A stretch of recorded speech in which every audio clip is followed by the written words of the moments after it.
We're going to make sure that all Jamaicans have access to proper health care. We're going to make sure that all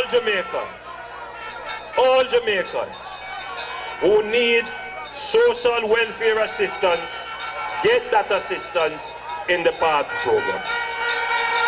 Labor rights, we're not afraid of a little shower of blessing.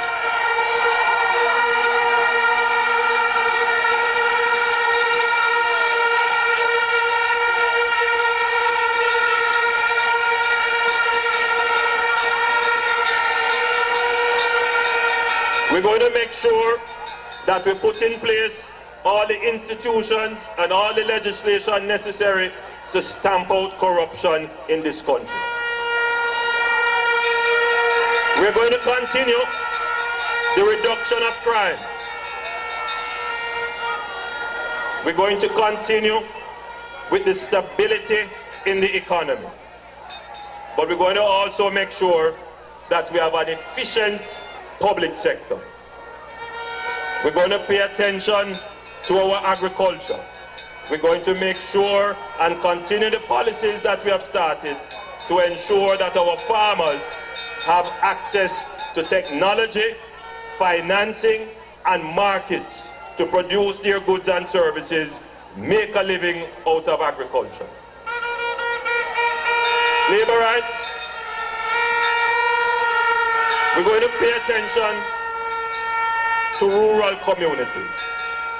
And when I travel through Jamaica and I move through the rural communities, the main call, roads, water, main calls. We're going to look about the water supply because I believe truly that water is life.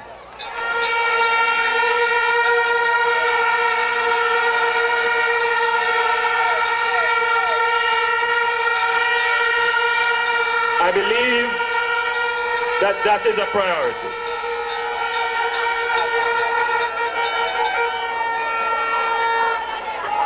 We're going to look about your roads, but we are going to have to take a different approach to fixing our roads.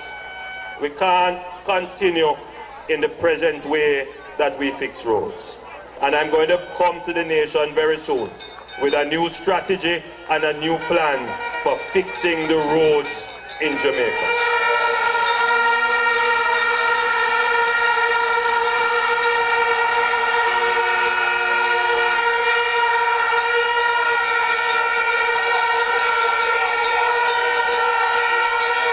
So come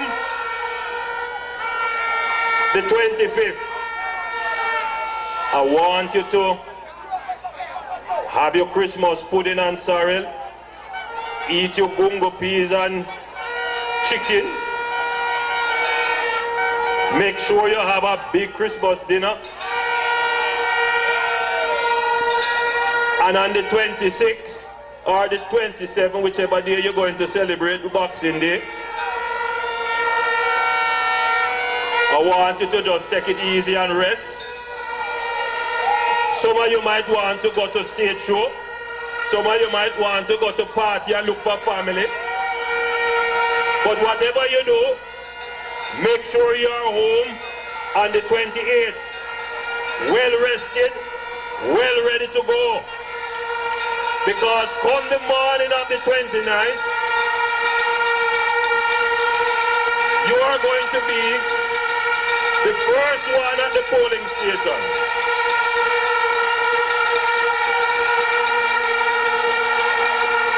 And whatever party you support, whatever tradition you come from, when you get into that polling station,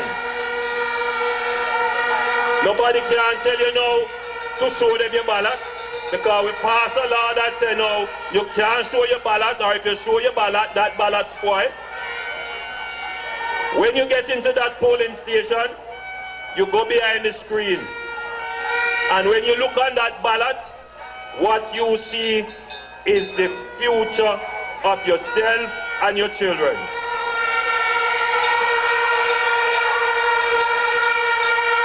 And you ask yourself, who is better to lead this country into the future? Who is more guaranteed to secure a better future for you and your children?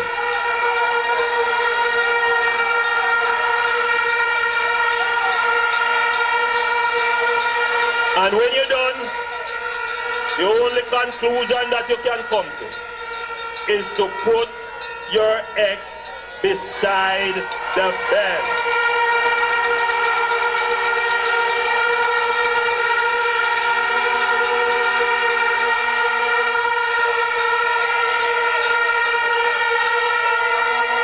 And when you have done that, your conscience is clear, and you roll up that ballot and you carry it and hand it to the presiding officer, and you make sure them tap it into the box, and you go home and you hug up your child and you say, I made a decision that was right for your future.